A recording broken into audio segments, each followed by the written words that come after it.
नमस्कार विद्यार्थी मित्र आणि मैत्रिणींनो, MPSC गाईड या यूट्यूब चॅनलवर मी अर्जुन आपले स्वागत करतो.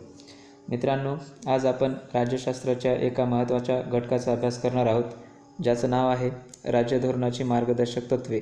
यालाच इंग्रजीमध्ये directive principles of states policy असे म्हणतात.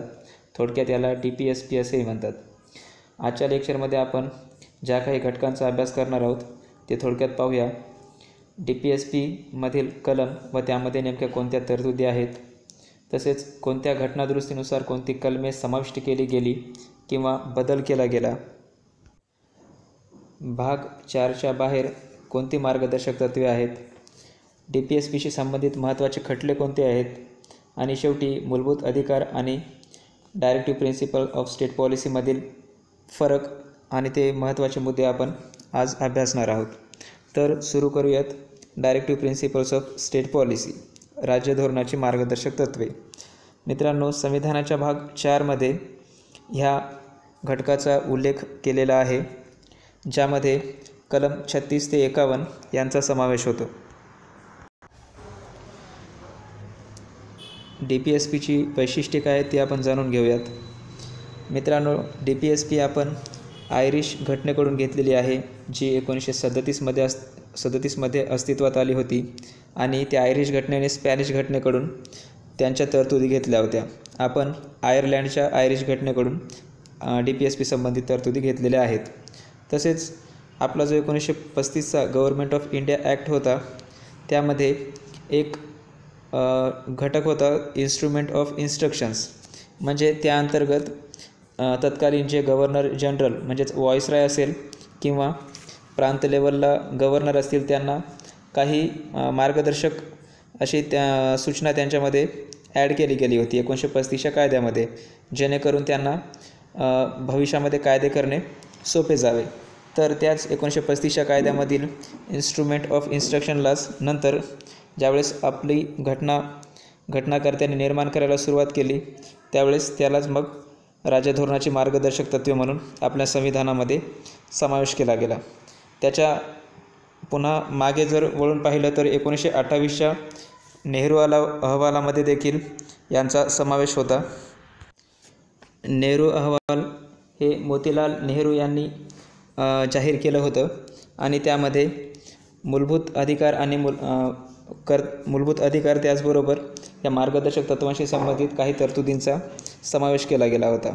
त्याचबरोबर 1945मध्ये तेज बहादूर सप्रू यांच्या अध्यक्षतेखाली एक समिती बसवली गेली होती, त्यालाच सप्रू समिती असे म्हणतात. ह्या समितीने मूलभूत हक्काशी संबंधित काही तरतुदीचा शिफारशी केल्या. तर त्यामध्ये त्यांनी 2 प्रकारे त्यांना त्या फरक केला होता, डिवाईड केलं होतं. त्यामध्ये एक होती न्यायप्रविष्ट आणि दुसरी गैरन्यायप्रविष्ट, म्हणजेच जस्टिसिएबल आणि नॉन जस्टिसिएबल. तर जे न्यायप्रविष्ट होतं त्यांना नंतर मूलभूत अधिकारामध्ये आपण त्यांचा समावेश केला, आणि जे गैरन्यायप्रविष्ट होते त्यांना आपण मार्गदर्शक तत्त्वामध्ये समावेश केला. BN रावने देखील सप्रू समितीच्या मताप्रमाणेच आपलं मत नोंदवलं होतं. मित्रांनो, आपल्या संविधानामध्ये ही जी राज्य धोरणाची मार्गदर्शक तत्त्वे आहे ती अतिशय विस्तृत स्वरूपात योग्य त्या कलमांनुसार मांडल्या गेलेल्या आहेत. त्यामध्ये आधुनिक लोकशाहीसाठी ज्या काही सामाजिक, आर्थिक आणि राजकीय योजनांची आवश्यकता वेळोवेळी भासेल, त्यांच्यासाठी पूरक म्हणून हे मार्गदर्शक तत्त्व आपल्याला मार्गदर्शन करतं. म्हणजेच जे कायदे निर्माते आहेत त्यांना मार्गदर्शन करतं. कल्याणकारी राज्याची निर्मिती करणं हे आपल्या मार्गदर्शक तत्त्वाचं ध्येय आहे. ह्या अंतर्गत आर्थिक आणि सामाजिक लोकशाही स्थापन करणे हे महत्त्वाचं उद्दिष्ट आहे. मित्रांनो, आपली ही मार्गदर्शक तत्त्वे गैरन्यायप्रविष्ट आहेत, म्हणजेच नॉन जस्टिसिएबल आहेत. याचाच अर्थ असा की न्यायालयामध्ये जाऊन आपण त्याच्याविषयी अपील करू शकत नाही की एखादा जो मार्गदर्शक तत्त्व आहे तो राबवावा किंवा सरकारला तसं सूचना द्याव्या किंवा आदेश द्यावा की मार्गदर्शक तत्त्वे राबवावी म्हणून, किंवा ह्या DPSPचं उल्लंघन होत आहे म्हणून आपण न्यायालयामध्ये जाऊन तक्रार करू शकत नाही. जसं आपण फंडामेंटल राईट्सच्या बाबतीत न्यायालयामध्ये जाऊन तक्रार नोंदवू शकतो. मित्रांनो, यानंतर ह्या भाग 4 अंतर्गत जे काही कलमे आहेत 36 ते 51 त्या कलमामध्ये नेमक्या कोणकोणत्या तरतुदी आहेत ते आपण थोडक्यात पाहूया। कलम 36 ह्या कलमाअंतर्गत राज्य ह्या संज्ञेची व्याख्या दिलेली आहे। मित्रांनो, फंडामेंटल राईट्सचा ज्यावेळेस आपण लेक्चरमध्ये अभ्यास करत होतो त्यामध्ये आपण राज्य या संज्ञेची व्याख्या पाहिली होती।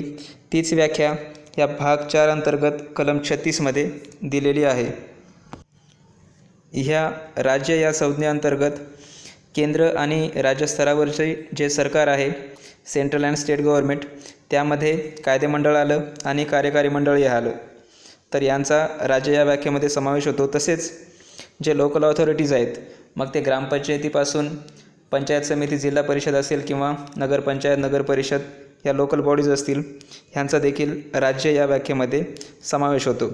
त्याचबरोबर ज्या पब्लिक ऑथॉरिटीज आहेत, उदाहरणार्थ काही जे सार्वजनिक कार्यालये असतील, कलेक्टर ऑफिस असेल किंवा तहसील कार्यालय, अशा प्रकारच्या संस्था किंवा काही कायद्याद्वारे एखाद्या संस्था जर बनवल्या गेल्या असतील किंवा कंपन्या बनवल्या गेल्या असतील तर त्यांचा देखील समावेश राज्य या व्याख्येअंतर्गत होतो। कलम 37 काय म्हणतं की या भागात समाविष्ट असलेली तत्त्वे लागू करणे।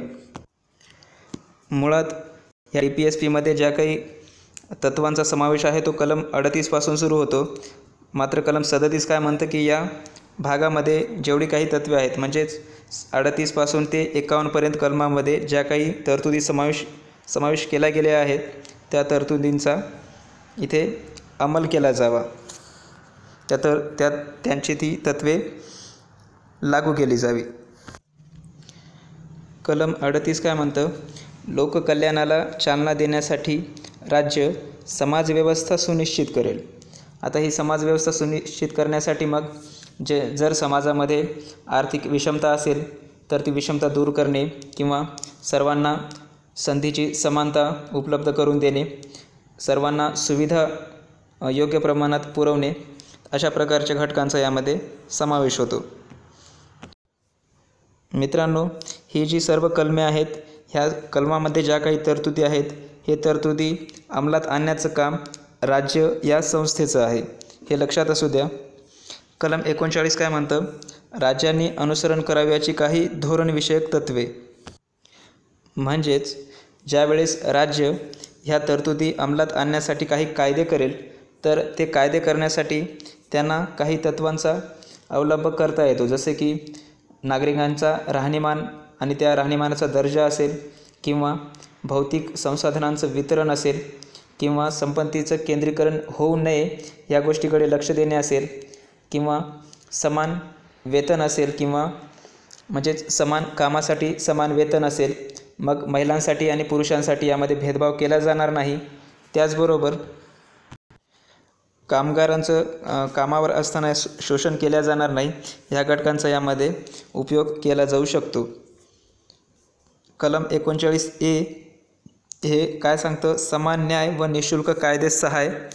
याचाच अर्थ जे समाजातील दुर्बल घटक आहेत किंवा गरीब लोक आहेत त्यांना न्याय उपलब्ध करून देणं आणि ते न्याय निःशुल्क उपलब्ध करून देणं किंवा कमीत कमी खर्चामध्ये न्यायाचं त्या कायद्याचं सहाय्य उपलब्ध करून देणं।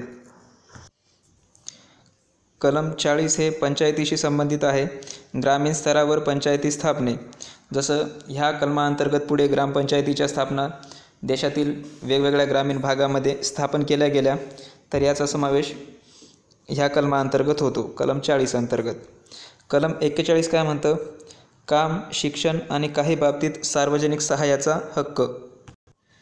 ह्यामध्ये राज्य हे नागरिकांना किंवा दुर्बल घटकांना मदत करू शकते। इथे काही बाबतीत सार्वजनिक सहाय्याचा हक्क असं शब्दप्रयोग आहे। याचा अर्थ असा होतो, जे ओल्ड सिटीजन असतील किंवा जे म्हातारे लोक असतील किंवा काही जे आजाराने बिमार लोक आहेत किंवा अपंग आहेत किंवा जे बेरोजगार असतील त्या घटकांना इथे सहाय्य केल्या जाऊ शकतं किंवा केल्या जातं, हे राज्याचं कर्तव्य आहे। यानंतरचं कलम आहे कलम 42। कलम 42 काय म्हणतं, कामाची परिस्थिती आणि मातृत्व सहाय्य या बाबतीत न्याय आणि सहृदयी भावना।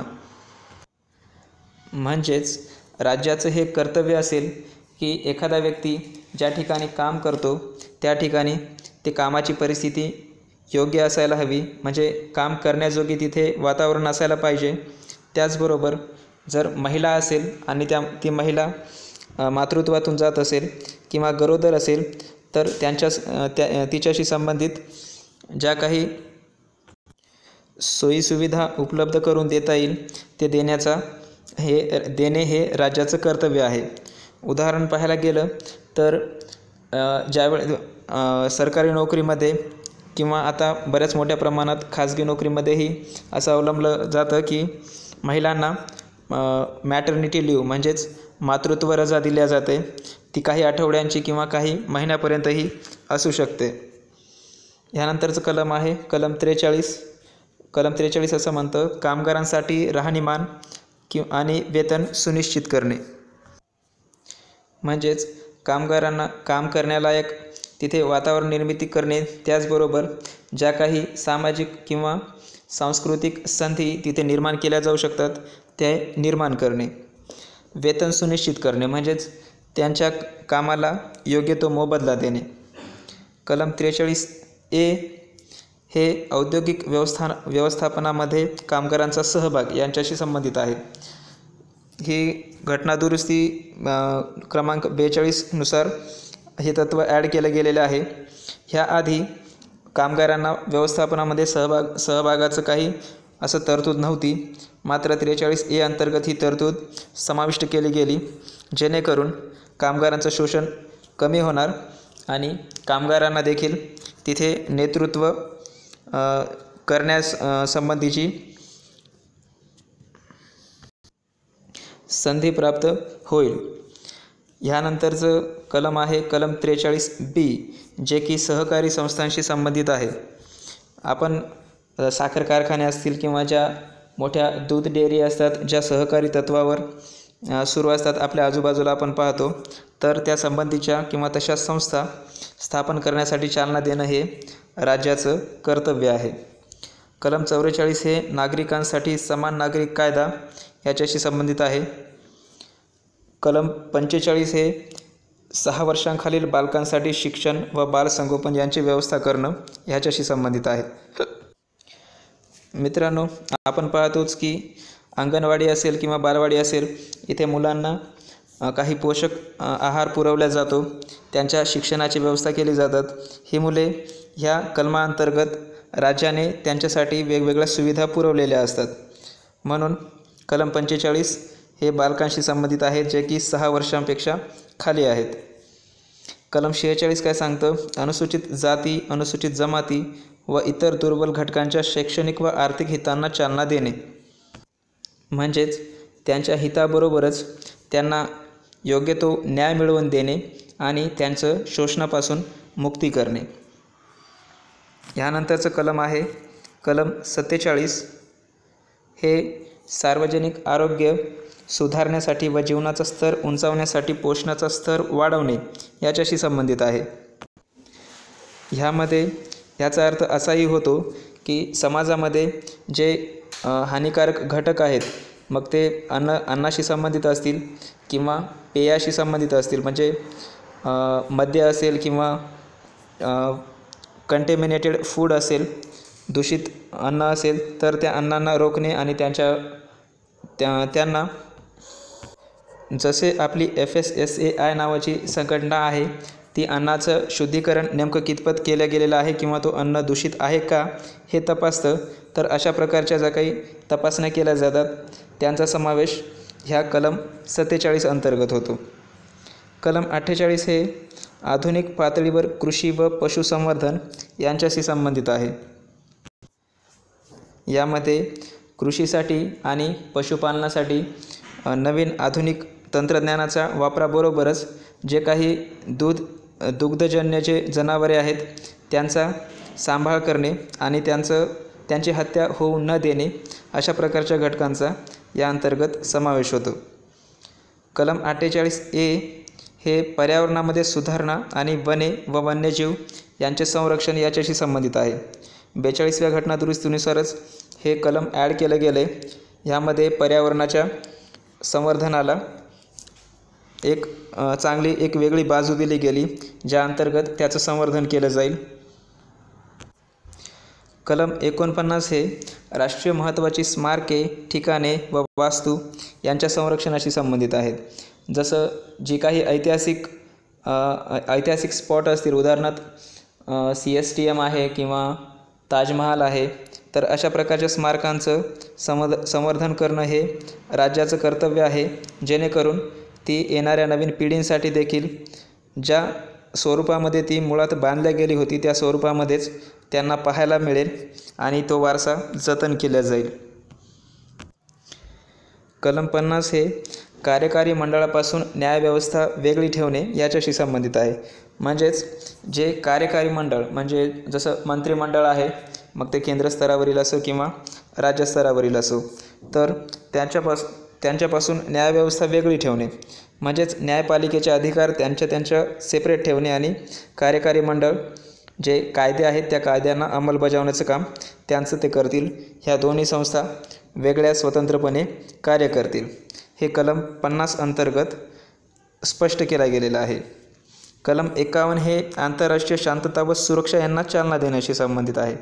म्हणजेच याचा अर्थ असा होतो की दोन देशामध्ये किंवा भारत आणि इतर देशांसोबत ज्यावेळेस आपण काही करार करतो किंवा कोणते ॲग्रीमेंट असो किंवा प्रोटोकॉल असो त्यांच्यावर साईन करतो, तर त्याचा हेतू हा जागतिक शांतता आणि सुरक्षा प्रस्थापित करणे हा असायला हवा. मित्रांनो, कलम 36 ते 51पर्यंतची कलमे आणि त्यांच्यामध्ये नेमक्या कोणत्या तरतुदी होत्या यांचा आपण अभ्यास केला. ह्यानंतर आपण पाहूया कोणती घटनादुरुस्ती, त्या घटनादुरुस्तीनुसार कोणत्या कलमामध्ये बदल केला गेला किंवा कोणतं कलम हे संविधानामध्ये समावेश केला गेला. तर सर्वात आधी पाहूया 42वी घटनादुरुस्ती 1976. ह्या अंतर्गत कलम 39मध्ये बदल केला गेला. मित्रांनो, कलमांविषयी आपण याआधी पाहिलेलं आहे. जर काही डाऊट असेल तर पुन्हा त्या कलमाविषयी आपण इथे पाहू शकता. कलम 39 काय म्हणतं? राज्यांनी अनुसरण करावयाची काही धोरणविषयक तत्त्वे. ह्यामध्ये 42व्या घटनादुरुस्तीनुसार एक पॉईंट ॲड केला गेला, तो होता to secure opportunity for healthy development of children. म्हणजेच बालकांच्या विकासासाठी हेल्दी डेव्हलपमेंट म्हणजेच त्यांच्या चांगल्या आरोग्यपूर्ण विकासासाठी संधी निर्माण करणे. कलम 39A देखील ह्या घटनादुरुस्तीनुसार ॲड केलं गेलं. कलम 39A काय म्हणतं? To promote equal justice and to provide free legal aid to poor. म्हणजेच गरिबांना न्याय मिळवून देणे आणि न्याय मिळवण्याची जे काही प्रक्रिया असेल त्या प्रक्रियेचा जो काही खर्च लागेल तो खर्च हा त्यांना मोफत पुरवल्या जाणे. कलम 43A देखील ह्या घटनादुरुस्ती अंतर्गत ॲड केलं गेलं. 43A काय म्हणतं? Participation of workers in the management of industry. आपण नुकतंच याच्याविषयी पाहिलं आहे. कलम 48A हे म्हणतं की to protect and improve environment and to safeguard forest and wild life. म्हणजेच पर्यावरणाचं संरक्षण आणि वन्यजीवांचं संरक्षण देखील ही जी तरतूद आहे ती 42वी घटनादुरुस्ती 1976 अंतर्गत समाविष्ट केली गेली. यानंतरची घटनादुरुस्ती आहे 44वी, जी की 1978ला दुरुस्ती केली गेली, संविधानामध्ये दुरुस्ती केली गेली. ह्या अंतर्गत कलम 38मध्ये काही पॉईंट ॲड केले गेले. कलम 38 हे राज्याची समाजव्यवस्था सुनिश्चित करेल याच्याशी संबंधित आहे. त्यामध्ये आणखी एक पॉईंट असा ॲड केला गेला to minimize inequalities in income, status, facilities and opportunities.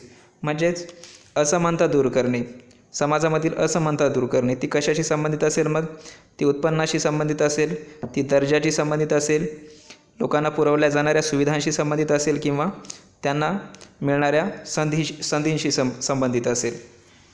यानंतरची घटनादुरुस्ती आहे 86वी घटनादुरुस्ती, जी की 2002मध्ये पास केली गेली. ह्या अंतर्गत कलम 45 ह्या कलम 45च्या विषयात बदल केला गेला. ही घटनादुरुस्ती येण्याआधी कलम 45 अंतर्गत 6 ते 14 वर्ष वयोगटातील मुलांना शिक्षणाशी संबंधित तरतूद होती. तर तो विषय बदलला गेला आणि पुढीलपैकी त्यामध्ये ॲड केलं गेलं ते असं, state to provide early childhood care and education for all children until they complete the age of 6 years. म्हणजेच जे लहान मुले आहेत 6 वर्ष किंवा त्याच्यापेक्षा खाली ज्यांचं वय आहे त्यांना शिक्षण पुरवणे आणि जे बालसंगोपनासाठी त्यांना पोषण तत्व वगैरे ज्या काही आवश्यक घटक आहेत त्या घटकांचा पुरवठा करणे. यानंतर शेवटची घटना दुरुस्ती आहे 97वी, जी की 2011मध्ये पास केली गेली. त्या अंतर्गत कलम 43B ॲड केलं गेलं. कलम 43B काय म्हणतं, state to promote voluntary formation, autonomous functioning, democratic control and professional management of cooperative societies. सहकारी संस्थांची स्थापना करणे लोकशाही तत्वावर ह्या घटकाचा ह्या कलम 43B मध्ये समावेश केला गेला. मित्रांनो, ह्यानंतर आपण पाहूया जी मार्गदर्शक तत्त्वे आहेत, राज्य धोरणाची जी मार्गदर्शक तत्त्वे आहेत त्यांचं वर्गीकरण. मित्रांनो, हे वर्गीकरण हा चॅप्टर समजून घेण्याच्या उद्देशाने केला गेलेला आहे. लक्ष्मीकांतमध्ये असंच दिलेलं आहे. हे वर्गीकरण संविधानामध्ये वर्गीकृत केलं गेलेलं नाही. हे इथे नोंद घेण्यासारखी गोष्ट आहे. तर वर्गीकरण हे 3 प्रकारामध्ये केलं गेलं आहे, समाजवादी तत्त्वे, गांधीवादी तत्त्वे आणि उदारमतवादी तत्त्वे. ती तत्त्वे आणि त्यामध्ये नेमकी कोणती कलमे आहेत हे आपण पाहूया. मित्रांनो, ह्या कलमांचा जो क्रमांक आहे त्या क्रमांकानुसार त्या कलमामध्ये कोणत्या तरतुदी आहेत हे आपण नुकतंच पाहिलं. हे घटक आपण अभ्यासताना आपण पुन्हा पाहू शकता. समाजवादी तत्त्वामध्ये पुढील कलमांचा समावेश होतो. कलम 38, 39, 39A, 41, 42, 43, 43A आणि 47. मित्रांनो, ही कलमे राज्यसेवा प्रिलिम्स त्याचबरोबर मेन्ससाठी आणि कंबाईनसाठी देखील महत्त्वाची आहेत. जोड्या लावामध्ये अशा प्रकारचा प्रश्न विचारला जाऊ शकतो किंवा सरळ सेंटेन्समध्ये समाजवादी तत्त्वे कोणती आणि मग खाली ABC पॉईंटमध्ये देखील यावर प्रश्न विचारला जाऊ शकतो. यानंतर आहेत गांधीवादी तत्त्वे. कलम 40, 43, 43B, 46, 47 आणि 48 यांचा समावेश गांधीवादी तत्त्वामध्ये येतो. कलम 40 हे ग्रामपंचायतीशी संबंधित आहे. 43 हे वेतन आणि त्याच्याशी संबंधित आहे. कलम 43B हे सहकारी संस्था यांच्याशी संबंधित आहे. थोडक्यात काय तर महात्मा गांधींना ज्या गोष्टींची म्हणजे त्यांची जी काही तत्त्वे होती त्यांना जसं वाटायचं की त्यांनी एक टर्म वापरली होती, माझ्या स्वप्नातील भारत, आणि त्यामध्ये त्यांनी मग त्यांच्या व्ह्यूजनुसार बऱ्याच गोष्टी सांगितल्या होत्या.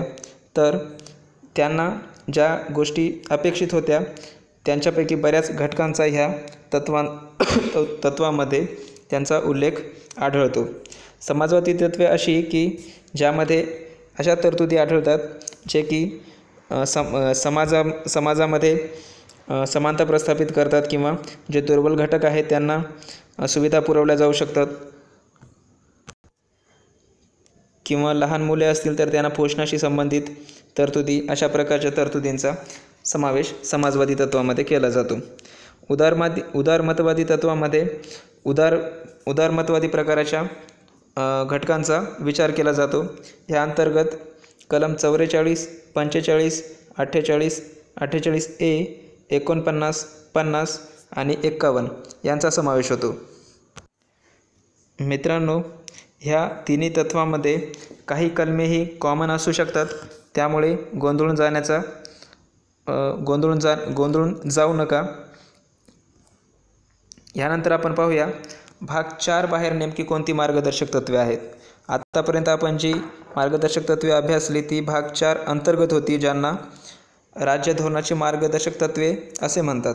आता जी मार्गदर्शक तत्त्वे भाग 4च्या बाहेर आहेत त्यांना मार्गदर्शक तत्त्वे तर म्हणतात, पण ती DPSP अंतर्गत येत नाहीत. तर ही अशा प्रकारची 3 कलमे आहेत. कलम 335 ते म्हणतं की प्रशासनातील गुणवत्तेच्या आधारे SCs म्हणजे शेड्यूल्ड कास्ट व शेड्यूल्ड ट्राईब्स यांचा पद व सेवामधील दावे विचारात घेणे. म्हणजेच याचा अर्थ असा होतो की राज्य किंवा केंद्र पातळीवर ज्या काही पद किंवा सेवा असतील त्यामध्ये शेड्यूल कास्ट किंवा शेड्यूल ट्राईब्स यांचं जर प्रॉपर रिप्रेझेंटेशन किंवा त्यांना प्रतिनिधित्व मिळालं नसेल तर ते गुणवत्तेच्या आधारे त्यांना प्रतिनिधित्व देणे. कलम 350A हे काय म्हणतं, भाषिक अल्पसंख्याकांना शिक्षणाच्या प्राथमिक स्तरावर मातृभाषेतून शिक्षण पुरवणे. मित्रांनो, याआधी आपण अल्पसंख्याकांचे 2 प्रकार अभ्यासले होते, भाषिक अल्पसंख्याक आणि रिलिजियस म्हणजेच धार्मिक अल्पसंख्याक. तर 350A अंतर्गत भाषिक अल्पसंख्याकांना त्यांच्या मातृभाषेतून शिक्षण देण्याचा इथे समावेश केला गेलेला आहे, म्हणजे राज्य त्यांना ही सुविधा पुरवेल.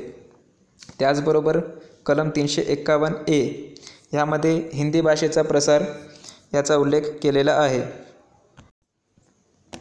मित्रांनो, ह्यानंतर आपण पाहूया राज्यधोरणाची मार्गदर्शक तत्त्वे आणि त्याच्याशी संबंधित सुप्रीम कोर्टाने वेळोवेळी कोणकोणत्या खटल्यामध्ये नेमका कोणता निर्णय दिला ह्या गोष्टी यामध्ये आपण अभ्यासूया.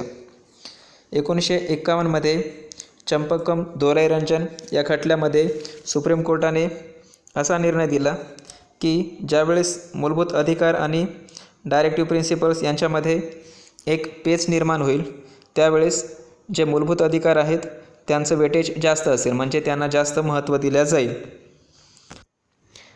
ह्या केसमध्ये असंही नमूद केलं गेलं होतं की ही जी DPSP आहे ती मूलभूत अधिकारांना दुय्यम असेल, म्हणजेच वेटेज द्यायचंच गेलं तर मूलभूत अधिकारांना आधी वेटेज दिल्या जाईल आणि त्याच्यानंतर मग मार्गदर्शक तत्त्वांना दिल्या जाईल. ह्याच खटल्यामध्ये या खटल्यातील निर्णयानुसार सुप्रीम कोर्टाने आणखी असं म्हटलं होतं की जे फंडामेंटल राईट्स आहेत त्यांच्यामध्ये अमेंडमेंट केली जाऊ शकते, म्हणजेच घटनादुरुस्ती केली जाऊ शकते. ह्या सुप्रीम कोर्टाच्या निर्णयाचा वापर करून नंतर तत्कालीन शासनाने पहिली घटनादुरुस्ती, चौथी घटनादुरुस्ती आणि 17वी घटनादुरुस्ती अशा प्रकारच्या वेगवेगळ्या घटनादुरुस्त्या डायरेक्टिव्ह प्रिन्सिपल ऑफ स्टेट पॉलिसीसाठी केल्या गेल्या, जेणेकरून त्यांच्यातील तत्त्वांचा अंमल केला जाऊ शकेल. ह्यानंतरचा खटला 1967चा गोलोकनाथ खटला. यामध्ये सुप्रीम कोर्टानं असं सांगितलं की fundamental rights are sacrosanct hence can not be amended, म्हणजेच मूलभूत अधिकार हे पवित्र आहेत आणि त्यांच्यामध्ये बदल केला जाऊ शकत नाही. याचाच अर्थ स्पष्ट करताना सुप्रीम कोर्टाने असं सांगितलं की जर मार्गदर्शक तत्त्वे ही अंमलात आणायची असतील तर त्याच्यासाठी तुम्हाला मूलभूत अधिकारांच्या कलमामध्ये घटनादुरुस्ती करता येणार नाही. ह्यानंतरचं खटला होता केशवानंद भारती खटला 1973चा. ह्या अंतर्गत सुप्रीम कोर्टानं असं सांगितलं की जे कलम 39B आणि 39C आहे त्यांची वैधता सुप्रीम कोर्टाने मान्य केली. मित्रांनो, कलम 39B आणि 39C विषयी मी वाचतोय ते लक्षपूर्वक ऐका, त्याच्यामध्येच त्या कलमाचा अर्थ दडलेला आहे. 39B काय म्हणतं, सार्वजनिक हिताच्या दृष्टीने समाजाच्या भौतिक संसाधनांची मालकी व वितरण सुनिश्चित करण्याच्या उद्दिष्टाने राज्य आपल्या धोरणांची आखणी करेल. म्हणजे इथं भौतिक संसाधनांना आणि त्याच्या वितरणाला सुनिश्चित करण्याचं काम राज्याचं असेल असं सांगितलं गेलं आहे. कलम 39C काय म्हणतं, आर्थिक प्रणालीमध्ये संपत्तीचे व उत्पादनाच्या संसाधनांचे समाजाला हानिकारक असे केंद्रीकरण होणार नाही या उद्दिष्टाने राज्य आपल्या धोरणांची आखणी करेल. म्हणजे राज्य अशा प्रकारे धोरणांची आखणी करेल ज्यामध्ये संपत्तीचं केंद्रीकरण होणार नाही. ह्या तत्त्वांना केशवानंद भारती खटल्यामध्ये सुप्रीम कोर्टाने मान्यता दिली होती. आणि मग शेवटचा आणि अतिशय महत्त्वाचा खटला मिनेर्वा मिल्स केस 1980चा. ह्यामध्ये सुप्रीम कोर्टाने balance between fundamental rights and directive principle of state policies हे तत्त्व मान्य केलं. म्हणजेच मूलभूत अधिकार आणि ही मार्गदर्शक तत्त्वे यांचं संतुलन सुप्रीम कोर्टानं मान्य केलं. याचा अर्थ असा होतो की राज्य हे मूलभूत अधिकारामध्ये बदल करू शकतं जर त्यांना ही मार्गदर्शक तत्त्वे अंमलात आणायची असतील. मात्र ही तत्त्वे अंमलात आणताना मूलभूत अधिकारांमध्ये जो बेसिक स्ट्रक्चर आहे, जो संविधानाचा मूलभूत ढाचा आहे, त्याला तडा गेला नाही पाहिजे. मित्रांनो, हे चारही खटले आणि या खटल्यामध्ये सुप्रीम कोर्टाने कोणता निर्णय दिला हे परीक्षेच्या दृष्टिकोनातून अतिशय महत्त्वाचा भाग आहे. ह्यानंतर शेवटचा मुद्दा आहे मूलभूत अधिकार आणि मार्गदर्शक तत्त्वे यांच्यामधील फरक. मी इथे लक्ष्मीकांतमधील जी फोटोकॉपी आहे ती जशीच्या तशी इथे दिलेली आहे. इथे 7 प्रकारचे फरक दिलेले आहेत, ते आपण थोडक्यात जाणून घेऊया. लेफ्ट साईडला फंडामेंटल राईट्स म्हणजेच मूलभूत अधिकार आहेत आणि उजव्या साईडला मार्गदर्शक तत्त्वे आहेत. पहिला फरक असा आहे, these are negative. Fundamental rights are negative as they prohibit the state from doing certain things. म्हणजेच मूलभूत अधिकार हे नकारात्मक आहेत का, तर ते राज्य ह्याला काही गोष्टी करण्यापासून रोखतं. याच्याच उलट मार्गदर्शक तत्त्वे ही पॉझिटिव्ह आहेत. ती पॉझिटिव्ह का आहेत, तर ती राज्यांना काही गोष्टी करण्यासाठी प्रवृत्त करतं. दुसरा फरक ह्या दोघांमध्ये असा आहे की मूलभूत अधिकार हे जस्टिसिएबल आहेत, म्हणजेच ते न्यायप्रविष्ट आहेत. त्यांच्या उल्लंघनासाठी किंवा त्यांच्या अंमलबजावणीसाठी आपण सरळ कोर्टामध्ये जाऊ शकतो. मात्र मार्गदर्शक तत्त्वे ही नॉन जस्टिसिएबल आहेत, म्हणजेच त्यांच्या अंमलबजावणीसाठी आपण कोर्टात जाऊन दाद मागू शकत नाही. तिसरा फरक असा आहे, जे मूलभूत अधिकार आहेत ती पॉलिटिकल डेमोक्रेसी म्हणजेच राजकीय लोकशाही आणण्याच्या प्रयत्नामध्ये असतं, तर जे मार्गदर्शक तत्त्वे आहे ती सोशल अँड इकॉनॉमिक डेमोक्रेसी म्हणजेच सामाजिक व आर्थिक लोकशाही प्रस्थापित करण्याचं काम मार्गदर्शक तत्त्वे करतं. चौथा फरक असा आहे, fundamental rights have legal sanctions. म्हणजेच मूलभूत अधिकारांना हे कायद्याचं बंधन आहे. शासनाला जर त्याचं उल्लंघन होत असेल तर योग्य ती कारवाई ही करावी लागते. मात्र जे मार्गदर्शक तत्त्वे आहे ती मोरल अँड पॉलिटिकल सँक्शन आहेत, म्हणजेच ही नैतिक आणि राजकीय जबाबदारी देखील आहे. म्हणजेच एखादं पक्ष ज्यावेळेस सत्तेत येतं त्यावेळेस त्यांची नैतिक जबाबदारी बनते की जी ह्या कलमांतर्गत आपण आतापर्यंत ज्या 36 ते 51 दरम्यानच्या कलमांचा अभ्यास केला त्यामध्ये ज्या तरतुदी आहेत त्या तरतुदींचं इम्प्लिमेंटेशन करणं हे सरकारचं नैतिक कर्तव्य आहे. पाचवा फरक असा आहे, fundamental rights promote the welfare of the individual, hence they are personal and individualistic. याचा अर्थ असा होतो की मूलभूत अधिकार हे वैयक्तिक आहेत आणि वैयक्तिक विकासासाठी त्यांचा वापर होतो, तर जी मार्गदर्शक तत्त्वे आहेत ती कम्युनिटीच्या विकासासाठी म्हणजे समाजाच्या विकासासाठी त्याचा वापर होतो. हेन्स दे आर सोसायटरियन म्हणजेच ती सामाजिक प्रकारची आहेत. सहावा फरक असा आहे, fundamental rights do not require any legislation for their implementation, they are automatically enforced. म्हणजेच मूलभूत अधिकारांना अंमलात आणण्यासाठी विशेष असे कायदे करण्याची आवश्यकता नाही. ह्याच्या उलट जी मार्गदर्शक तत्त्वे आहे त्यांना इम्प्लिमेंटेशन करण्यासाठी हे कायदे बनवावे लागतात. केंद्र पातळीवर संसदेला कायदे बनवावे लागतात, तर राज्य पातळीवर विधिमंडळाला कायदे बनवावे लागतात. ते ऑटोमॅटिकली असं अंमलात येत नाहीत.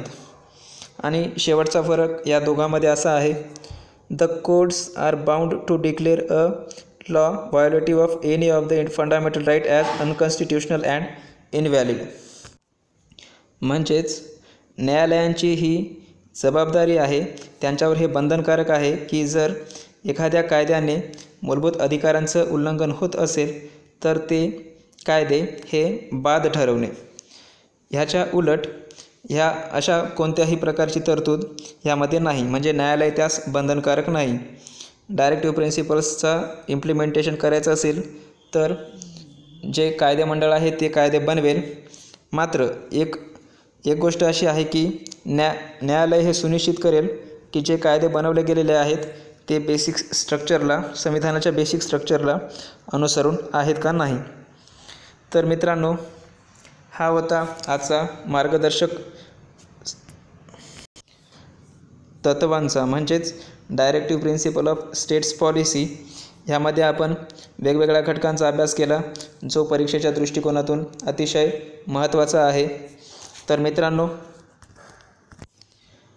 आपल्याला आमचा हा व्हिडिओ कसा वाटला आणि त्याचबरोबर आपल्या प्रतिक्रिया आणि ह्यामध्ये काही आवश्यक घटक जे ॲड करायचे असेल तर ह्या संबंधित आपल्या काही तक्रारी असतील तर त्या देखील आम्हाला नक्की कळवा. धन्यवाद.